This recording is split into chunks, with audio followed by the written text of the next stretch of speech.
Good evening, welcome to the Dugout. Firstly, wishing all of you a very happy National Sports Day. Yep. It is, do you know the 29th of August? Every year we celebrate. And I have been to that area where it's always celebrated in the national capital. DHYAN Stadium.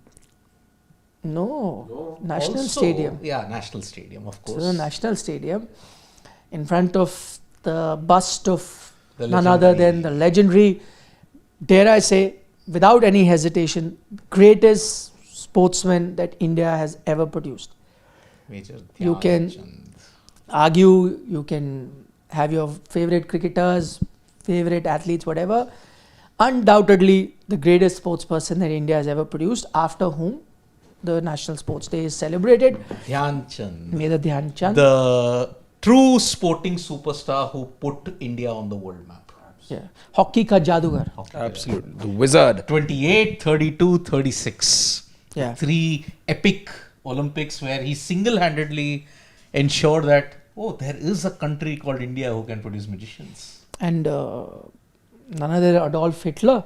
Yes. Yeah. He wanted to offer him a post in the German army. He was mesmerized by his mastery over the hockey stick. So In the middle of a match, if your stick's broken and you want to check if there's any magnet in it or something. I don't know whether that's true. I think it's true. That's a Plus, he removed legend. his... I've read it a couple of times. I know this story. I mean, as a kid also, when you're Yeah. growing up. It's not the equivalent of the spring in Ponting's bat.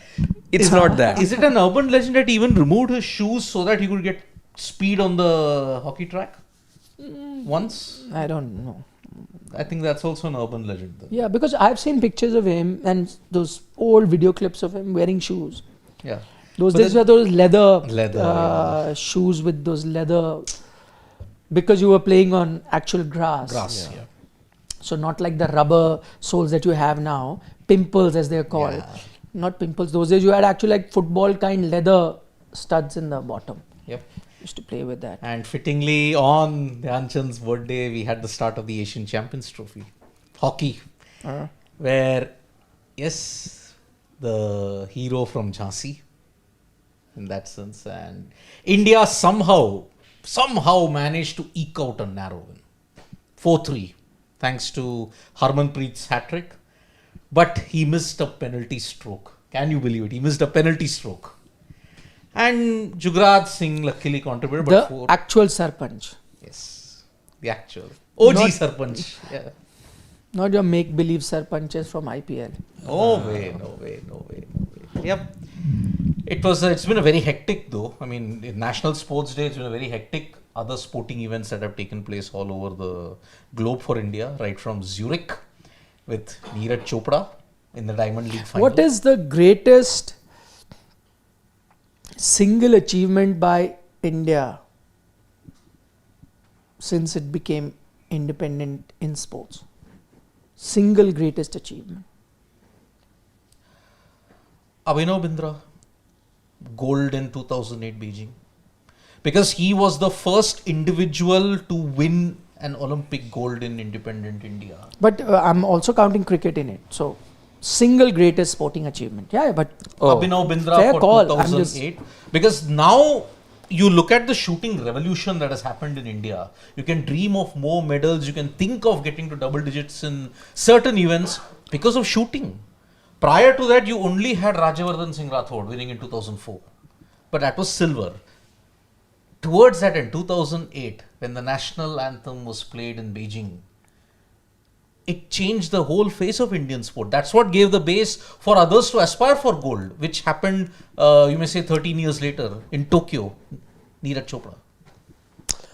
Yeah, because we're a cricket obsessed and a cricket loving country, it's hard for me to look at. While totally remember, I was still in school when 2008 happened.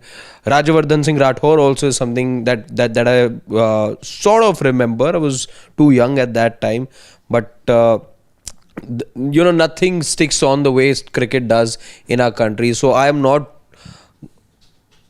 to answer the question, I'm not willing to look past 1983. I think that is what captured the imagination of the entire nation. While there must have been happy tears in the eyes of so many Indians passionate about sport in 2008, then in Tokyo as well, we were all up. Tokyo was all about getting up here in India and watching, 6 a.m., 8 a.m. in the morning. You had to get up and watch all those hockey matches as well early on. So while people were doing all of that, but it lasted for not more than 10 days, 15 days.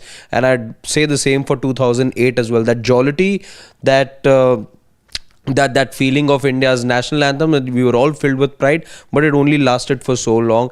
We've not been able to replicate. Otherwise, if those events were so epoch making, if they were so moving that ways, we would have had a different future from that point. But sadly, we didn't quite have the kind of returns that you would have wanted after 2000. But 1983 put you on the map. As far as cricket's also concerned, it was about breaking the West Indies hegemony. Nobody thought that would happen. You broke West Indies' hegemony. You put yourself over there. Nobody had any expectations. We loved the sport, and the love got even magnified with that win in 83. So much so that you've now become a world leader in cricket. So I think that remains the single biggest achievement. I mean, there are multiple options there. Some that made me more emotional than the others. Like one of the emotional moment was, I think, Leander Pace's bronze that happened in Atlanta, because it came after a very long time. KD Jadav's 52. So imagine after 52, you had to wait to 96 in Atlanta to get a medal. So that, I think, is also a game changer in that sense. From there on, every other Olympic Games that you went to, you got a medal at least, but that dry run was broken. So that, I think, is a very important medal. And I remember watching that match, and even the loss that he had to Andre Agassi. And then that is the other thing that got me really emotional is the Tokyo medal that the hockey team won, because again, after such a long time, 80, I know Moscow also not the full strength, everyone wasn't available, so even though that's not gold, it's there. There are many moments, like, I mean, something as recent as the Thomas and Uber Cup win in badminton as well. I think even that is absolutely incredible. 83, definitely, I've written a book about it, so there's a personal bias that I have. Same for the 2007 T20 World Cup, because that young brigade changes it. But if I had to pick one, and it's lovely that we have three different moments that are going to be coming, I'm still picking Neeraj Chopra's gold, simply because I think when it comes to shooting, yes, but remember, while that was the pinnacle of what India could achieve in shooting, India was still producing shooters previous to that as well, who were winning medals at the Commonwealth, Asian Games level. But track and field was sort of a thing where Indians were barely visible. I mean, even if you made a final of an Olympic game, that in itself, if you're running a race or just making the final, was absolutely massive for you to do that. And for a young guy there, not only to just land a medal, which would have looked at as a massive achievement, which happened and I'm still not looking at PT Usha and Milkha Singh any less their achievement, because to finish fourth in a running event and by a whisker is also incredible. But for a guy from there to win a gold medal the way he did in a track and field event, no pedigree that India had. It's not even one of our traditional sports like wrestling or shooting, for which we have taken a liking as such. Also, I mean, there is may not be in competition, but there's a rich history of, shooting in India with Nawabs and everyone, and in the armed forces. There's a royalty, and there's a culture in the armed forces as well, which continued with the Rajyavardhan Rathore, and you had Vijay Kumar, all army shooters winning. But this was like out of the blue, like something that you don't have a rich history for, and he wins it, and that is actually a revolution he's brought about. Now, how many javelin throwers you had the scenario in the World Championship where you had three of them almost at one stage competing? Could have happened that you had all three Indians on the podium. I mean, it didn't happen like that, but you were close to that. Now so many of these young Sachin Yadav, exactly. Sachin's looking good, young javelin throwers coming in. Plus Annu Rani also doing Annu well. Rani is Yeah. doing Women's. 60 meters And then consistently. by that Yeah. logic, then okay, again, For me, Neeraj, number one. from bias, Greatest. if I may have to have, Vishy Anand's 2000 Yes. World Championship win. Good shout out. Yeah. Chess prior to Anand had only one IM in manual around. He became the Grandmaster, broke the Soviet dominance 2000. Okay, not in ideal circumstances, he got the World Championship. But then from 2007 to 12, to stay on top of 180 plus nations was a phenomenal. Now you have 88 Grandmasters spread across the spectrum of I mean, what Gukesh has done now as well. what Divya Deshmukh's done, Yes. what everybody. No, we but, now but Gukesh, what he's achieved is at just 18. the pinnacle. Yeah. At just 18 years of age. Yeah. Yeah. That's coming soon on December 12th. So while we wax lyricals about how India has done in those fine sporting moments, I think the topic that we want to touch upon today is that, you know, how near or how far are we from achieving that dream of being a sporting nation. I think that is what we aspire for. It started to change from Beijing, where you had multiple medals rather than just be, I said 96, you got that first medal after so long, after 52, and then it just remained like that. You flattened out there till you went to 2008 Beijing, where you then got 3 medals. So multi medals, not just limited to 1 bronze that we were winning or a silver. But from there on, then you you went to 7 in Tokyo and now down to 6 again in Paris. So, but you're hovering around that figure. So there has been a steady growth. It has increased for sure. But if you want to continue that steady growth, you need to keep churning out champions. What really has happened, and this is what we're going to be talking today, because we've had 2 events very recently. Very recently meaning in the last 12 hours or so, where 2 of arguably India's greatest sportsmen, when you're going to make a list of the top 10 Indian sportsperson, both of them are definitely going to feature in that. One is Neeraj Chopra, the other is PV Sindhu. You know, double Olympic medalist. Both of them. There are just 3 that I know, individual Olympic medalist. No, 4 actually. There is Sushil, there is PV Sindhu, there is Manu Bhakar, and there is Neeraj Chopra. So only 4 that have gotten multiple individual medals. So again, very rare place. And then the other is of course Neeraj Chopra. So 2 of your greatest ever sports people, they've participated in 2 events. We've covered them both. The Diamond League final that happened last night, when Neeraj again finished 2nd. And then you have right now the World Championship happening in Paris, where PV Sindhu has been knocked out in the quarterfinals. She did well, you know, previously reached there, but she's had a bit of a dip as well. So if 2 of your brightest sports stars are on the decline, which is fine, it can happen, and we don't know whether they're on the decline or not. We'll have that debate as well. But even if you assume that they are, and they can't always be at their best, where is the next generation? Where is the next people who are replacing them, who are we're not just talking on potential, but who are performing at that level? A good sign of a good sporting nation is that as soon as one is fading, the other is already there. Like it happened in badminton, where when Saina was kind of fading, PV was already winning. So, you know, that's a good transition. It's not like one is fading and you're saying, oh, this young girl is coming up and one day she will be. So for Neeraj, you can't say, oh, this young kid is coming up, one day he'll be. You need to talk about guys who should be in the Diamond League final right now alongside him, or, you know, competing for other games. So that's the debate we're going to have. And to set open the debate first, let's look at some data and then probably come to a conclusion whether your 2 biggest sports stars are just having a small dip in form, or you think that they may be past their best. So that's the first question. Is it just a regular dip in form, which means you're going to go back to probably your best also? Who knows? Or no, it's a gradual decline. From here, getting to the best will be very difficult. So we might as well start looking at the future. So just present the data. Who you want to start with? Let's start with Neeraj. Okay, so see, Neeraj Chopra has achieved the complete set in javelin. There is no event that he's not won, right? From the World Junior Championships all the way to the Asiad, to the Commonwealth, to the Olympics, to the Diamond League, to the World Championships. And 90 meters, he's achieved it all. Tokyo, 87.58, he achieved it. But now, the problem with Neeraj, because he's now been at the top, elite athletes are now starting to raise the bar.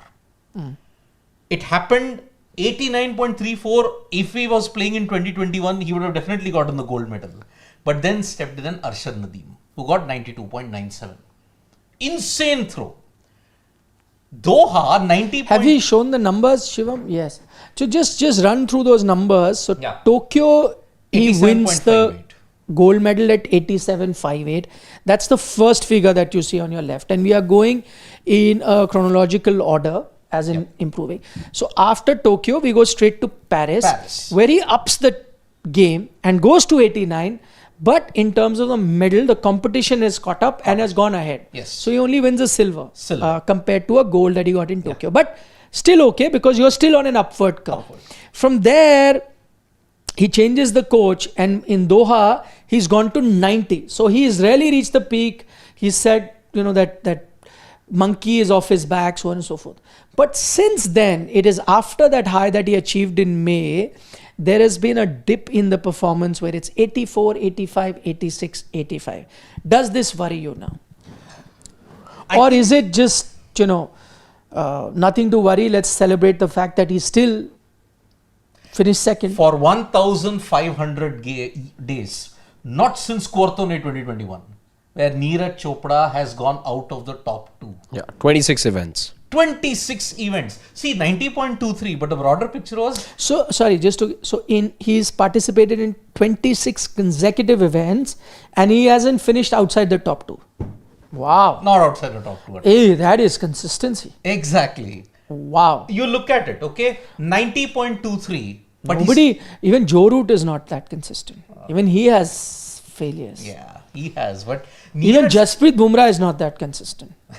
he has injuries, not form issue. But But when he's playing also, not every match, he is very good. He's the best in the planet. But to go 26 events, as you're saying, and not finish outside the top 2, not even 3. Yeah.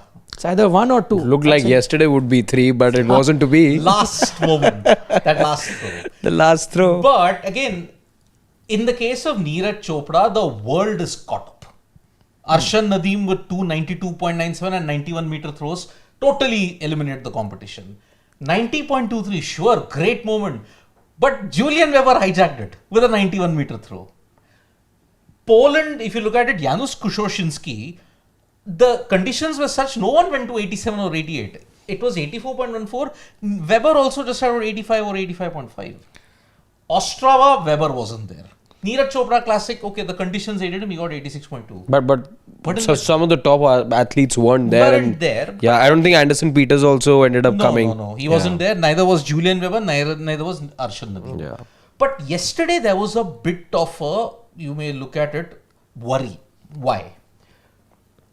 Julian Weber did to Neeraj what Neeraj was doing to the others. First throw, you set the momentum. Okay, no one can catch me. Weber, 91.3, 91.5. It's taken so much time for Neeraj to get to 90. But now Weber and Arshad Nadeem are going to 91 and 92. Yeah.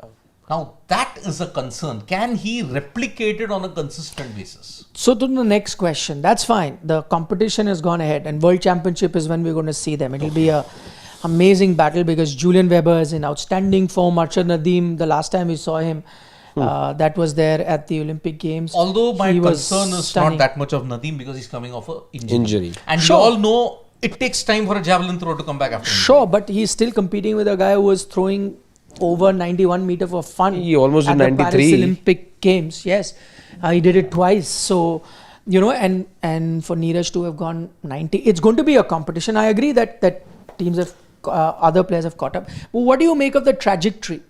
Do you think that he's just saving himself for the World Championship? That's why now he's coming with the best throw, or do you think he probably is past his prime, and maybe to get the lofty standards of being the best in the world, maybe now may be tough because he's been competing now for a good 7-8 years, and that for a lot of people is the peak time for an athlete to from perform. 18 to 24, he's been in top form everywhere. Yeah. But I think So that's 6 years. yeah, But I think the world has caught up with Neeraj. I think he may be saving his best even for the World Championships because see, if you look at the priority, Olympics, World Championship.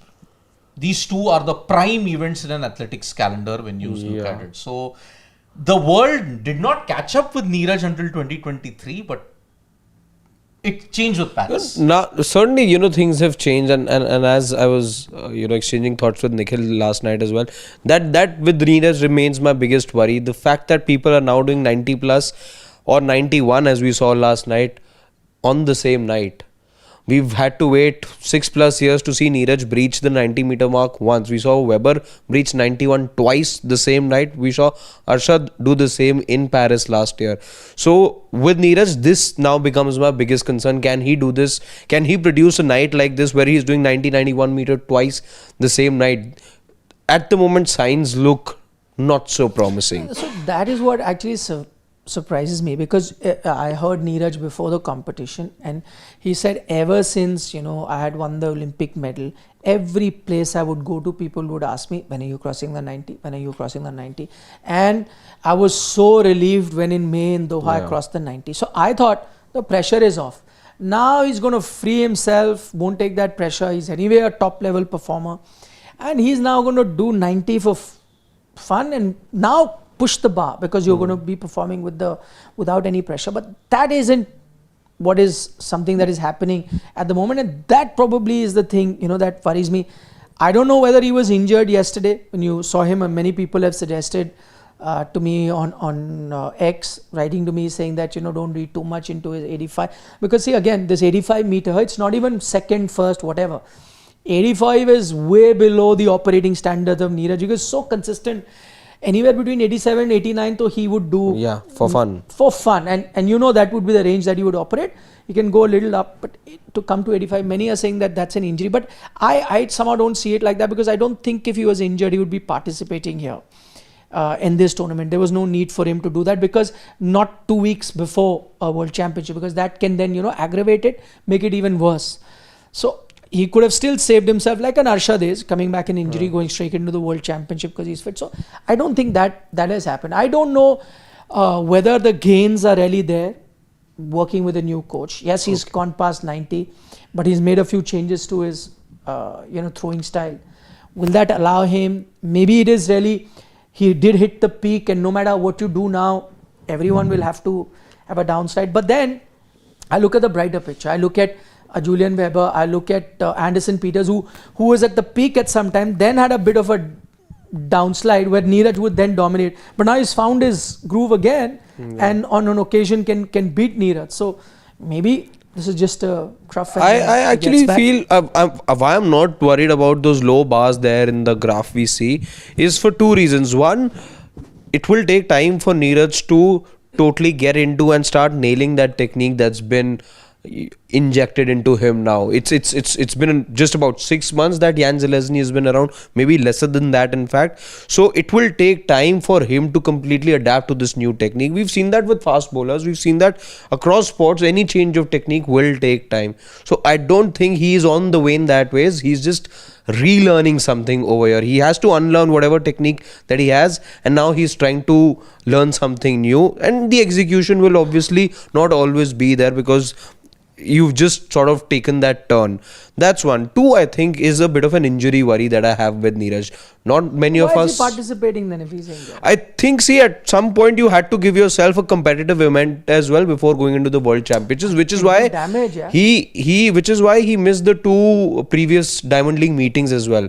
But as we've seen with top athletes, it was believed that Arshad also would possibly be taking part, but because Arshad got his surgery done much later than Neeraj has been getting himself treated. So maybe Arshad missed this one. But we've seen that with top athletes. They do want to have one competitive event or two. We see that with cricketers as well. You want to have a team play some sort of match, maybe a competitive match. Isn't that something we ask of our athletes as well? That, okay, before you come back, you need to prove your fitness. You need to be part of a competitive match. And let's see if you've got that competitive streak going or not. So maybe Neeraj felt, and his management also felt, his team felt, that we need to have a Diamond League final before we, and of course it's a marquee event as well.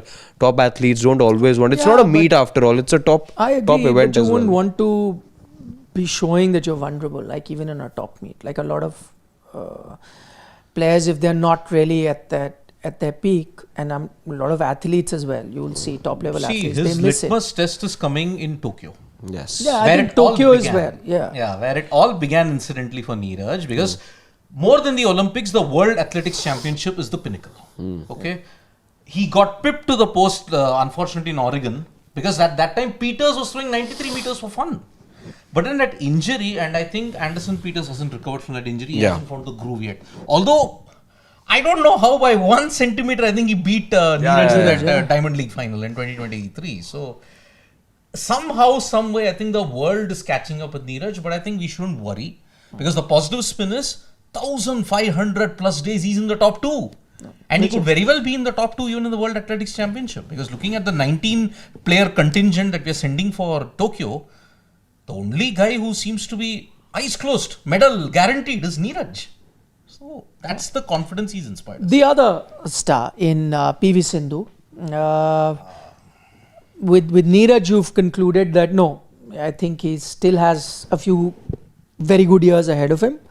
What do you make of PV Sindhu? And without wasting any time, we'll hit the numbers, because that will set the context. What has happened today is she's lost in the quarterfinals of the World Championship, and even leading into that, she hasn't been in great form. So just see that 2016 was the breakthrough year for her.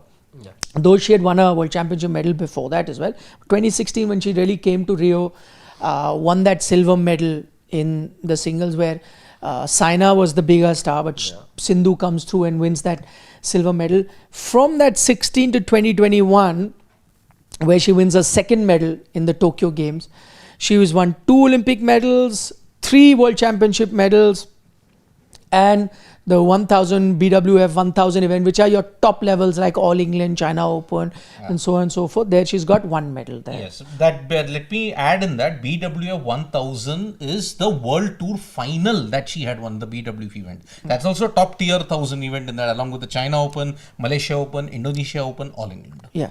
So there she gets 1 medal. So there's a good healthy mix of 6 medals that she has in that period.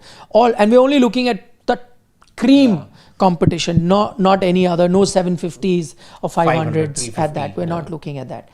But what happens after that Tokyo Games to now, and that's a 4-year period where it has been a blank that happened in the Paris Olympics and then the World Championship, and none of these top 1000 BWF 1000 level events that happened throughout the year, at none she has managed to even medal. Forget about the gold, not even a silver or a bronze. Now these numbers, what do these numbers tell you? Is the best behind her? Trouble. Worry. Be very worried. Because, see, I was looking at Siddharth. In fact, her numbers, I tried doing a little bomb research as to how her year and a half has been. Early exits, that's been the order of the day. In her case, you look at 2025, there's been 5 round of 32 exits and a couple, I think about another 4 round of 16 exits. So she's really finding it hard to get into the top 8 in any tournament. She's not even getting into the quarters. So that just tells you, and we saw how she did last year as well in major competitions. She's not looking the player that won 2 Olympic medals. You know what changed for PV Sindhu? At her peak, she suffered an injury which ruled her out of the 1 World Championship. She was doing extremely well at that time. But then, just look at that pre-injury and post-injury. How that has shaped up. It's all a blank. I mean, I couldn't believe she had reached a final of 1 BWF 300 or 300 even. I can't remember the name. I think it was in Madrid or something. She was the favorite to win it, but she lost 821 to Gabriela Mariska Tunjung, who was at that time just coming up. Early exits, pressure situations, she's not able to do it. Only flashes of brilliance like what we saw in that game against Zhang, the world number 2, the previous round. Just couple of days back. I don't know what has gone. How did that injury hamper? Maybe she's gone the Saina route when you have to look at injuries. I think she never recovered after that knee surgery, Saina. See, I mean, there is a clear downward curve in Sindhu's performance, but I don't blame her. She's 30, I think now. Approaching Yes. 30. She's and you can't expect her to be on the top of the game for very long. I think she's, as I said, already one of the greatest athletes that India has ever produced. She's already made her mark there. Whether she has a comeback or not does seem unlikely at the moment. If you look at the age and you look at the peak level that any badminton player has, also a very taxing sport. So it's not easy for you to be there on the top. So maybe, I think the bigger worry for me is that, at one point we were seeming to have a badminton revolution where there was so many people coming up at the same time, whether it was in the men's draw, whether it was in the women's draw, even doubles was doing well, and you actually went to Paris with a lot of hope that but you drew a blank in Paris, and then since then, even after that, whether it's in the men's singles, the women's singles, the men's doubles or the mixed doubles, you get one or two good performances that you celebrate. But my point is, what happened to that revolution of badminton? How is it that suddenly you're not getting the next in? And that's why I said, when Saina was going, Sindhu was already there, but where is the next one? I think, and I think for me at least, the evidence lied in last year's Olympics, where Satvik Sairaj, Ranki Reddy, Chirag Shetty not getting us a medal was a big disappointment. Not a disappointment, it was the ultimate shocker. Yeah, because of the kind of year that they had, everyone thought that, this is our best Olympic medal bid after obviously a Neeraj Chopra. That looked like the best Olympic bid. You knew hockey was always going to be tough. You knew others as well are going to find it tough. But for the sheer form that the two of them had showed, they just looked unplayable. So you thought, and why I'm bringing them here, and I also want to bring in another badminton player in Lakshya Sen. I felt, and I will now put into context what is it that Prakash Padukone said. I think the stage fright, the level of the competition. Can happen with one player, no? It happened with both. This is where you and this is what many. Where are the bunch of talented players? Well, stage fright can happen to one or two. And it happened to the two, both these instances. Where are the champions? So while there is age, I think with the three of them, there is still age. There is definitely still age, and age is not a worry.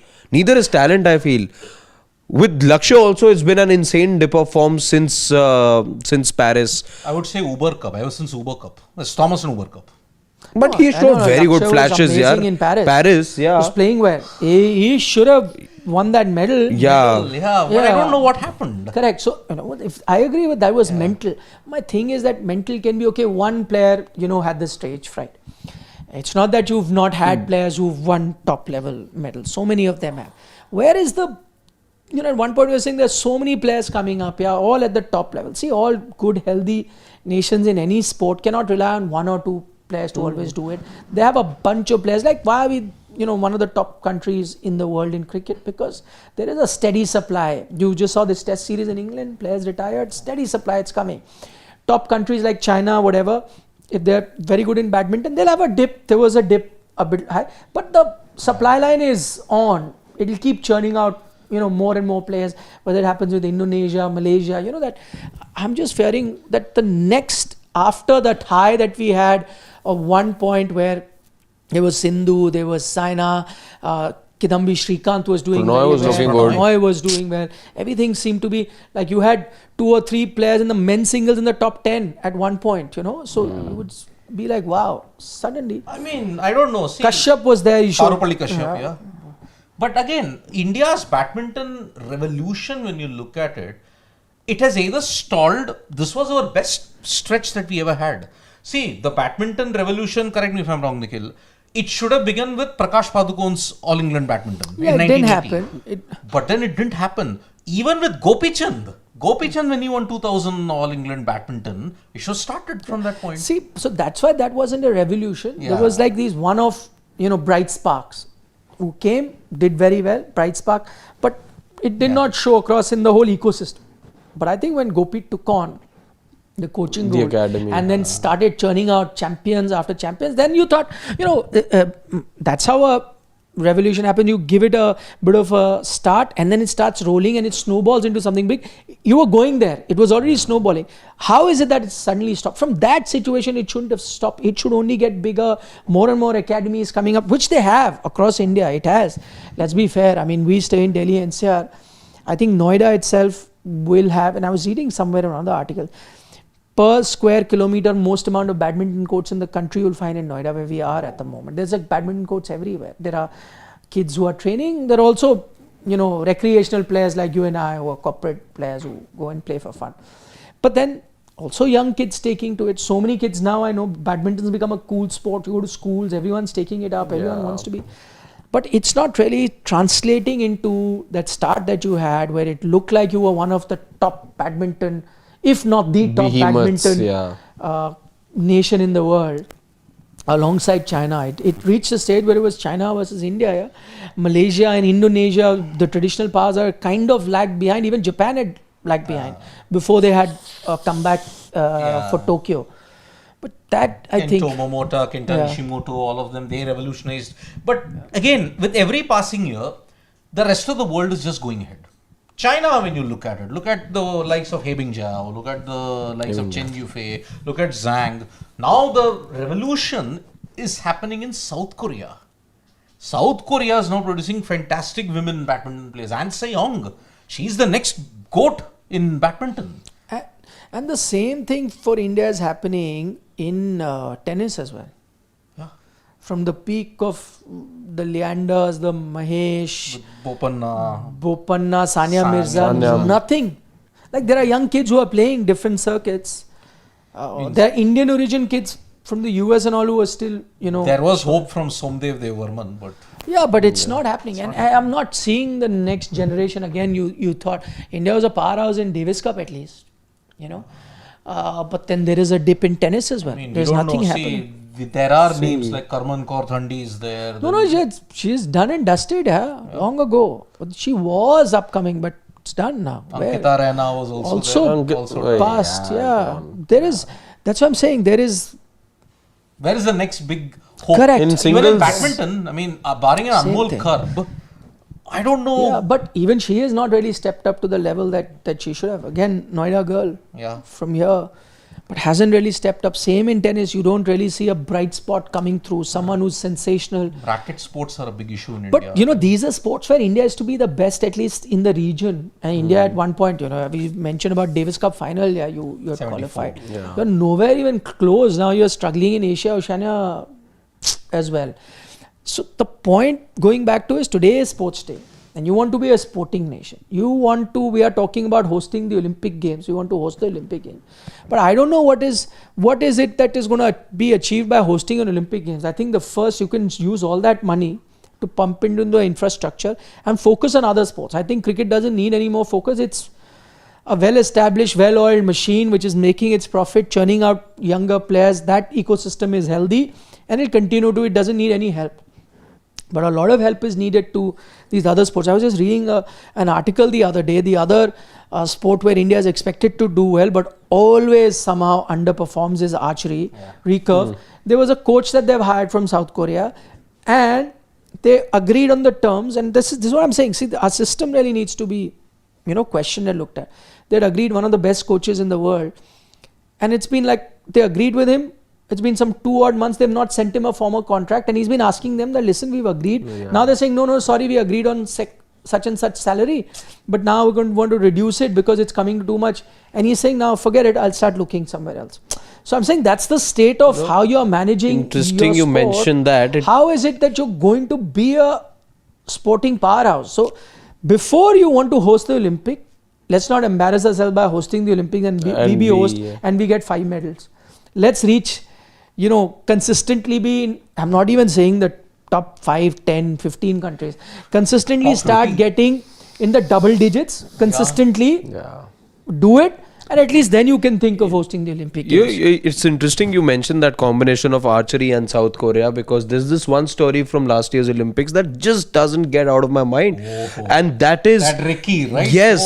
And that is the foresight of a nation. That is the preparation level which is not there. It's not even making it to the corridors of the ministries and the concerned headquarters of every office that it should. What did South Korea do in the run-up to the Paris Olympics? They sent a team. There's the reverse sent close to which the event was played. They had sent a team few years back to see the river flow, to see what that river flow does to the wind flow, and they wanted to then replicate those aerial conditions back home.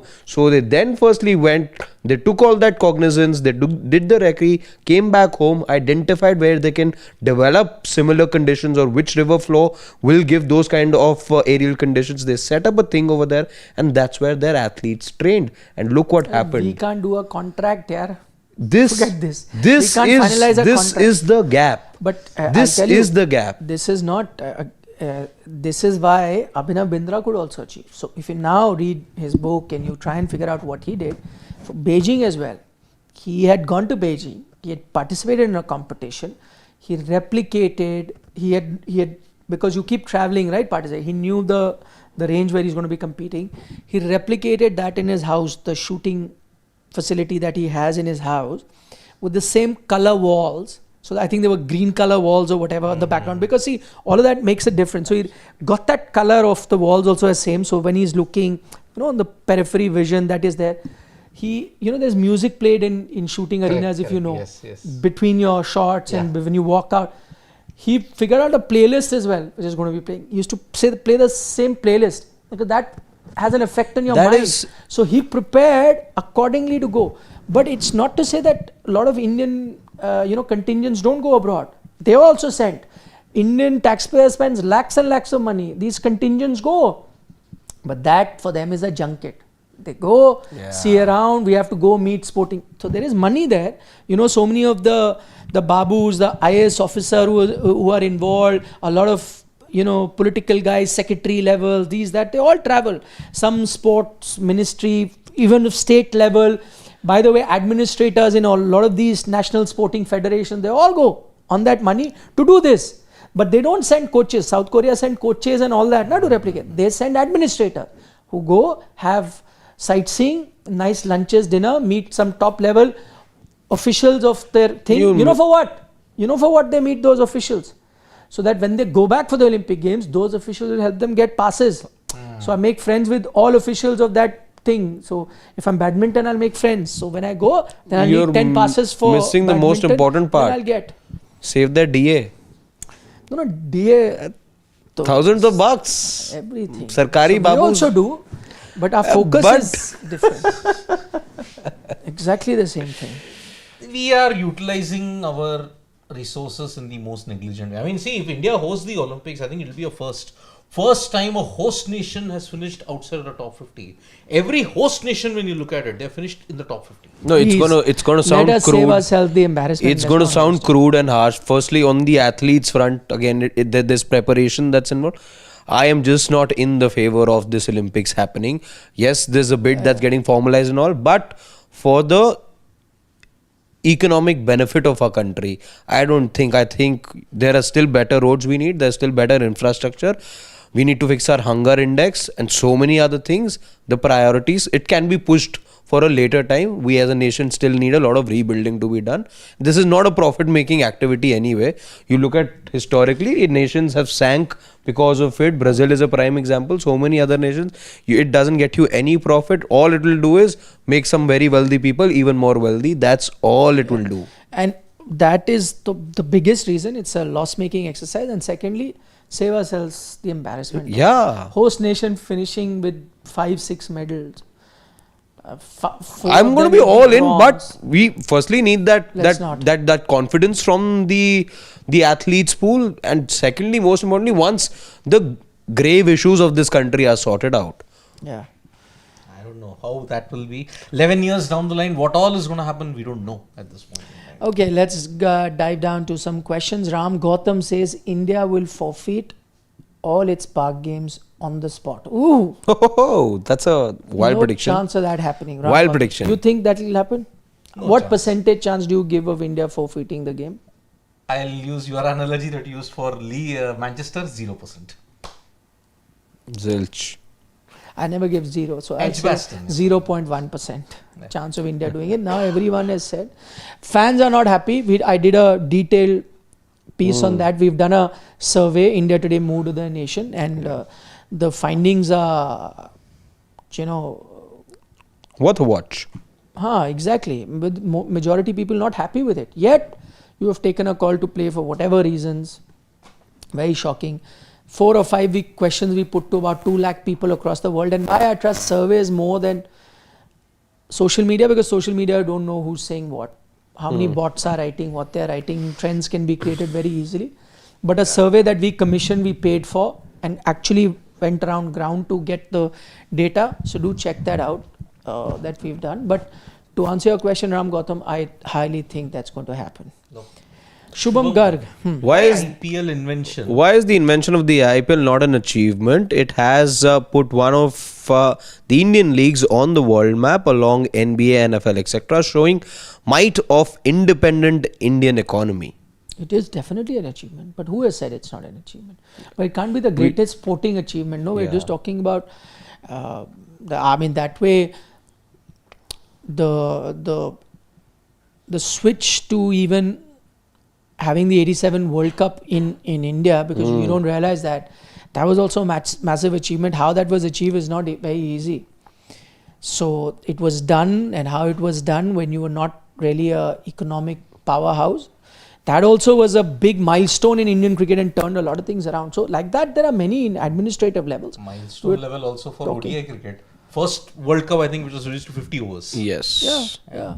And the first one that was away from England. And it was not easy. And how you raise money for it, how you convince the rest of the country, that was also massive. Of course, IPL, like that. There are many milestones that took Indian cricket forward. But we're talking about sporting achievement per se. Yeah, sporting. Ashish Dhar says Neeraj isn't fading. It's the competition that's gotten stiffer. I do agree with that. Yeah. But then in that sense, when we're looking at what is the future prospect of Neeraj, we have to take a look at the whole picture. So you have to take into account how the competition is upping the game. So the question then goes to, can he up the game to be the best, which he was? But there's one thing I want to mention here. I forgot mentioning this last night as well. Again, it's something that Neeraj has often said in his interviews, that on the night of the event, it doesn't, because there were others in Tokyo, going into Tokyo as well, who had done the 90-meter mark. But see, on that day, what happens on the day of the event, regardless of what you've done in the past, there have been enough instances where an 87 and 88 have been good enough on the night. It depends on the conditions as well. Neeraj had said on the eve of yesterday's event as well, that the conditions here are going to be tricky. It is expected to rain, etc. So while we do feel at the moment, because 91, 90 is getting normalized right now, but who knows, going forward, an 88 or an 89 meter throw could also be good enough yet again to win you another gold. Nobody can predict that. Yeah. Ashish Dhar, is it unfair every time to expect gold from Neeraj? PV Sindhu done well to win 2 badminton individual Olympic medals. Badminton is the toughest game on the planet. I mean, there can be a big debate, but you're right, it's not an easy game. It requires top level fitness. It has a lot of competition. So obviously it's not an easy game at all. And also you're right, you can't expect to have Neeraj win, all sorts of games or gold medals continuously. But we're talking about, one of India's greatest sportsmen. So we want to know how far or, the curve can go, how much more can he achieve. Yep. Shubham Garg is saying, India is not getting 2036 Olympics, considering Riyadh and Doha has applied for it. We all know what happens when oil money comes FIFA World Cup, an example. No, he's right. So there is no guarantee as such that India will get that Olympic. They're bidding for it. But my point is, do you really even need to bid for that at the moment? I'm not. Because I think 2034 FIFA World Cups, I think Saudi Arabia is hosting it. I'm not sure right now. Yeah, 2034 Saudi Arabia is hosting the FIFA World Cup. I think so. Have they been awarded yet? I think so, they've been awarded. Because 2030 is the centenary and you're hosting it in 3 continents, if I'm not wrong. Yes. That Also, by the way, Spain, Portugal, Morocco. Yes, that also was done, as many theories suggest, so that you can give it to Saudi Arabia. No, but even this time, the FIFA World Cup. 3 countries. Again, What is it? US, Canada, Mexico. Because, while you... Giving continents the World Cup hosting rights, not countries now, continents. Because it helps. So this is where all the money power comes into play, because FIFA has to do it in every continent, and it has to be a rotational policy. What do you do then? You wanted to come back to the Middle East, so you did 2 continents this time. You're doing 3 next time. That's 5 done. You can come back to Asia. That is exactly what's happening. I know. You should have technically hosted in the centenary. You should have hosted it in CONMEBOL, Sudamericana, because that's the birth of football right there. Okay. Ashish Dhar, top 4 cricket fielders of all time. First, Jonty. Jonty Rhodes, yes, 100%. Second, Herschel Gibbs. There are lots of them. Rahul Dravid. Safe I'm going. There is Eknath Solkar, who was very good at his time, outstanding, known for his fielding. So I'm now going to stick to players that were known for their fielding. So Eknath Solkar, Jonty Rhodes, Yuvraj Singh. Mohammad Kaif. Mohammad Azharuddin. Azharuddin, Oh, yeah. What a brilliant slip fielder. Anywhere. Azhar, But slip. That catch of Slater. Azhar. At least let's all pick. So mine is Solkar, Jonty, Azhar, and for the fourth, it's a fight between Suresh Raina, Mohammad Kaif, Ravindra Jadeja, and Yuvraj Singh. Even Ajay.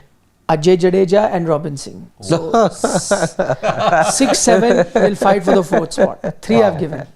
The Formula 1. Did you mention? Okay, let's go with the ones that I saw a lot of. Okay. So then Solkar gets eliminated.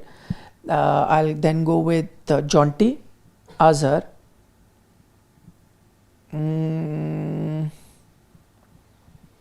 I'll go with Kaif.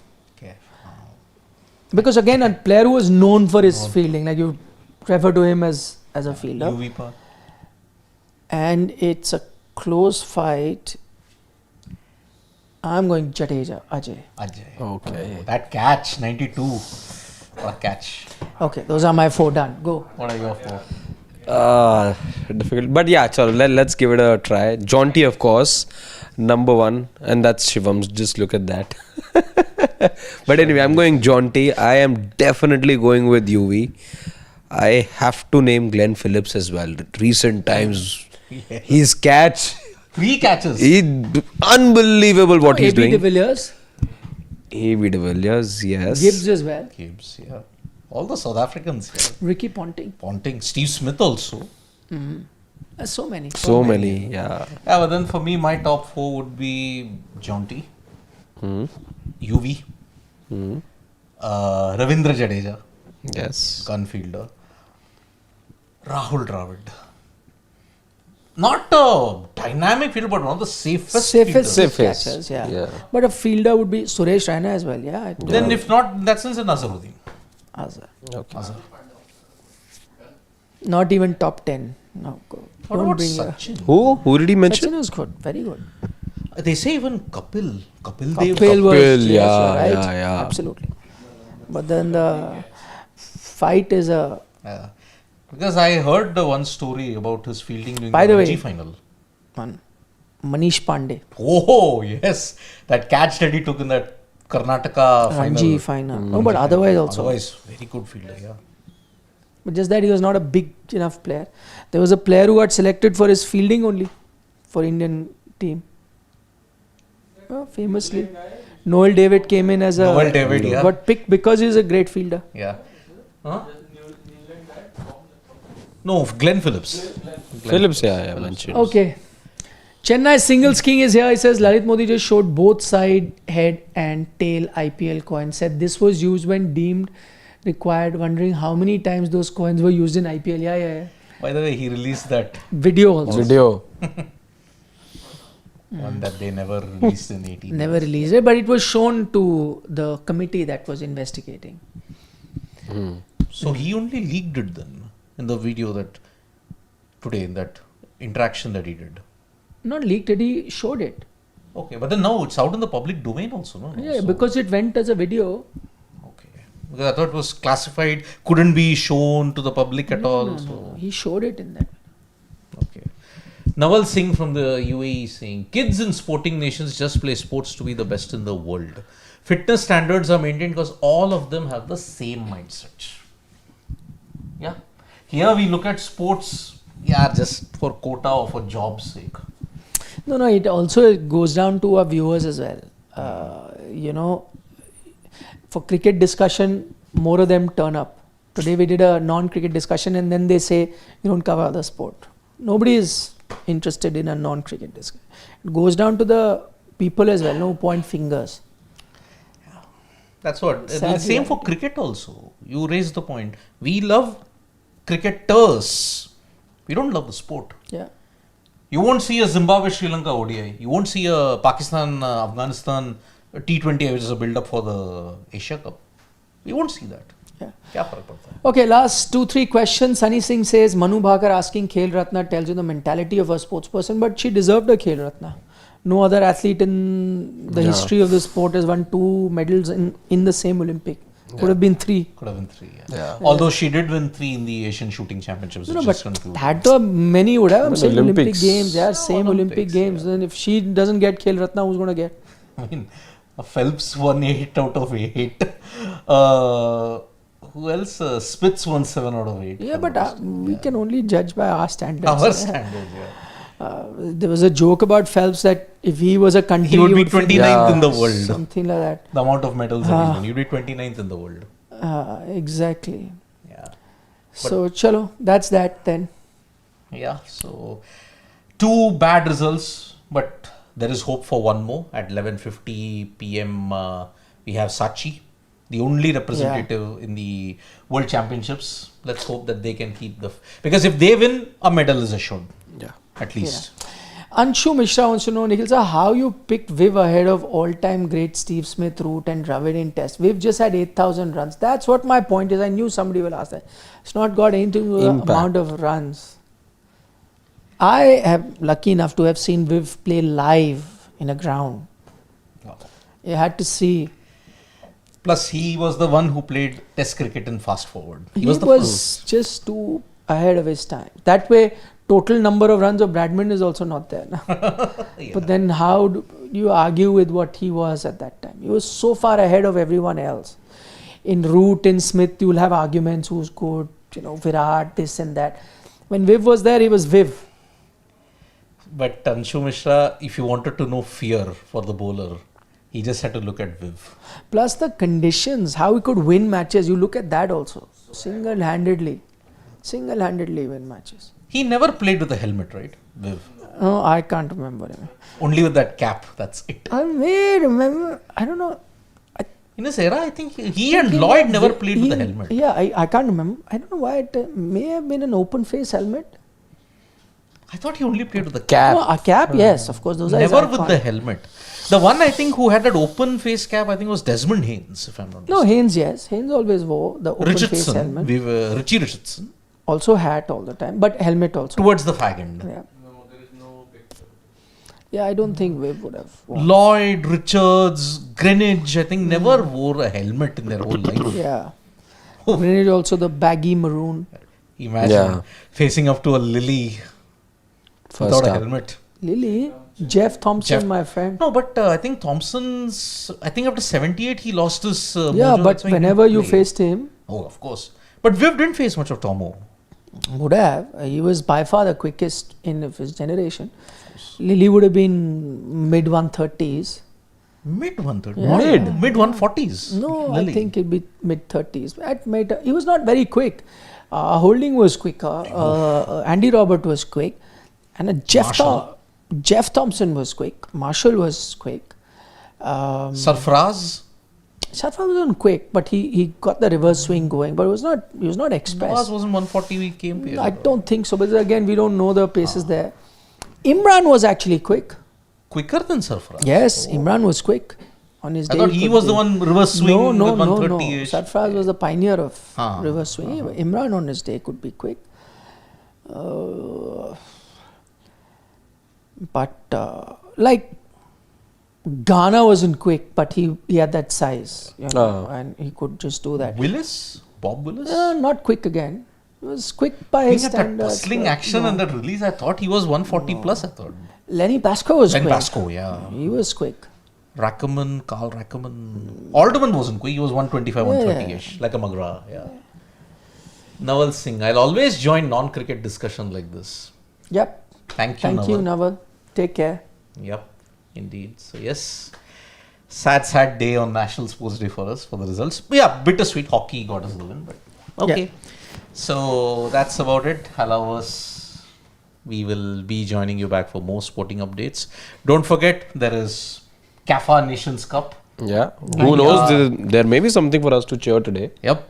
The first match under new coach Khalid Jamil. That's right. Okay. 9 p.m. 9 It's being PM. telecast, is it? Not sure. Must be. You have to check. Yeah. It's not like Dulip. Dulip Trophy. Okay. So bye-bye BCCI from... sent some sort of statement saying that we have certain arrangement with the broadcaster. He has to do certain. He has a like a broadcaster must have been signing in his contract that these many domestic games Matches. will show. So he also does basic to fulfill those games only. Picks and Sounds chooses. like this whole FSDL and AIFF, master right agreement, only this date, these many matches. I'm wondering how the ISL is going to be scheduled in such a way. yeah, No it's- break. yeah. Players are all going to be treated like rag dolls. So I just checked. It's live on fan court. The Yeah, football Siddharth match. also just told us that in the comments. Yeah. Fan code, yeah. Yes, Siddharth. Siddharth's a big football fan. I also Yeah. just checked. It's live on fan court at 9 p.m. Right. The Blue Tigers are playing. Yes. Watch that. Yeah. Indeed. CAFA Cup news. We'll be bringing you live. So from me, Nikhil and Harshit, it's goodbye. Nandri, Vanakkam, Shubhratri, Shabba khair, eat your vegetables. Don't trouble your mother and stay safe on Sports Today.